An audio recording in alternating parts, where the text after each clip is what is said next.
সবাইকে সকাল সকাল ঘুম থেকে উঠে গেছি গা। দেন অনেকেই কবি ফিল্টার লাগাই ভিডিও করি না, আমি ফিল্টার লাগাইয়া ভিডিও করি না ভাই।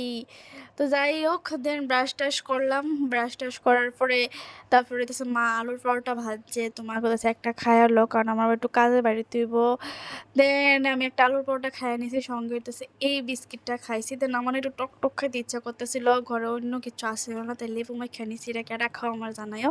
দেন একটা সম্পাপড়ি খাইয়া নিছি। দেন বাইরে গেছি গা, একটা কাজে সাদা পড়ছি, কারণ বাইরে প্রচণ্ড গরম। তোমরা তো যারা ত্রিপুরাত থাকো তারা তো জানোই। দেন বলি আমার পাউটাও পুরো টাইম ফিরে গেছে, জাস্ট 1 ঘন্টা লেগে বাইরে বাইরে হই। দেন একটা মোবাইলের স্টোরে গেছি, মোবাইলটা ঠিক করাইতাম সার্ভিস সেন্টারে। দেন বাইরে এসে এখানে একটা প্রেস্টিজ খাইয়া নিছি, যেটা আমার কাছে মোটামুটি লাগছে। দেন হইতেছে ভাত খেয়েছি বাড়িতে শুটকির ভর্তা দিয়া। দেন সন্ধ্যার দিকে চটপটি বানাইছি। তো অনেকে ভিডিও দেখো, লাইক কমেন্ট শেয়ার করো না, করে দিও প্লিজ সাবস্ক্রাইব। আর কেমন হয়েছে ব্লগটা আমার অবশ্যই কমেন্ট করে জানাও। তো সবাই টাটা।